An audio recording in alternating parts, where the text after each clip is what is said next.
Thank you.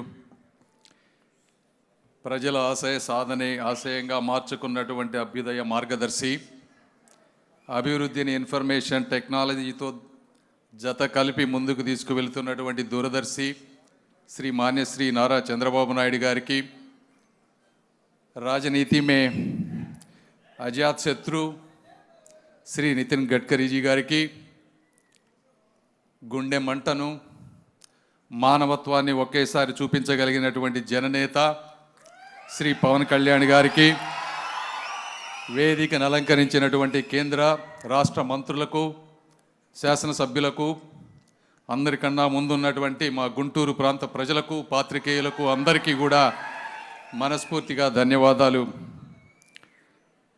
Sir Gadkariji, I wanted to thank you for 4 things. Not that these things you don't know, but I wanted to express. Number 1, for building a world-class highway infrastructure of 60,000 kilometers over the last 11 years at a speed of 30 to 40 kilometers per day. 10 years before the government, it was only 12 kilometers per hour. So I wanted to thank you, sir, for that. Number 2, I also wanted to thank you for bringing an innovative road infrastructure, whether it is white concrete or recycled plastic. Number 3, sir, for you being a role model for result-oriented, real leader than a political rhetoric that we often see among many people.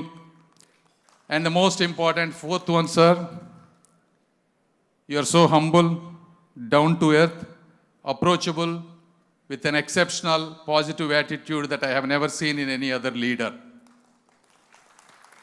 These are deeply inspiring for people like us who are coming into the politics first time. So I have profound respect for you, sir, not as an MP and not as a Minister of State, but as a true citizen of India.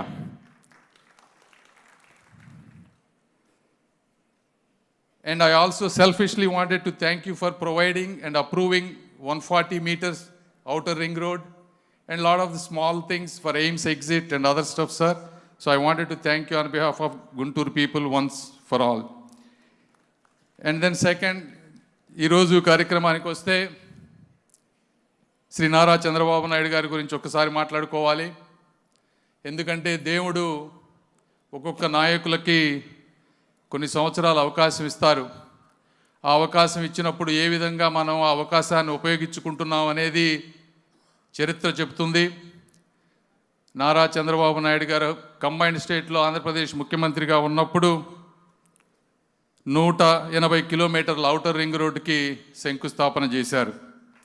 ఆ రోజుల్లో డబ్బులు లేవు అంటే Vajpayee గారితోటి PPP మోడల్ని introduce చేసినటువంటి visionary నాయకులు శ్రీ నారా చంద్రబాబు నాయుడు గారు.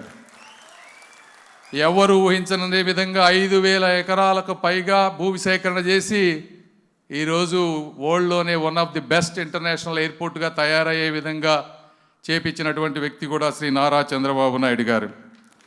అదేవిధంగా హైదరాబాద్ మెట్రో రైల్ 43 కిలోమీటర్లకి ఆ రోజు శంకుస్థాపన చేసినటువంటి వ్యక్తి కూడా శ్రీ నారా చంద్రబాబు నాయుడు గారు.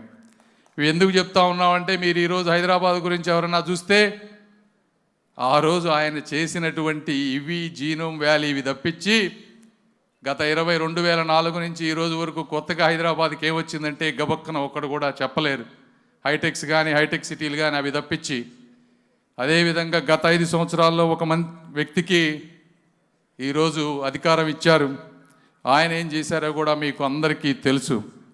కాబట్టి అభివృద్ధికి ఆదర్శంగా ఉంటూ, విధ్వంసానికి దూరంగా ఉంటూ, ఆంధ్రప్రదేశ్ ప్రజలు గత 5 సంవత్సరాల్లో కోల్పోయినటువంటి ఒక మంచి సమయాన్ని మళ్ళీ ఎప్పుడు దరిదాకకుండా చేస్తారని ఆశిస్తూ, వారు ఉండుంటే బంగారంగా ఈరోజు అమరావతి కానీ ఔటర్ రింగ్ రోడ్ కానీ అన్నీ ఎంతో అద్భుతంగా జరిగాయి. ఈ ప్రాంత ప్రజలకు ఉద్యోగాలు వచ్చాయి. ఏదేమైనప్పటికీ సార్, మీరు ఈ వయసులో కూడా, ఆయన అంటా ఉన్నారు మా సార్కి ఏజ్ అయిపోయిందని, 24 గంటలు ఎలా పనిచేస్తున్నారు. ఢిల్లీ, సింగపూర్, దుబాయ్, నువ్వు ఎప్పుడన్నా వెళ్ళావా, ఎప్పుడన్నా చూసావా?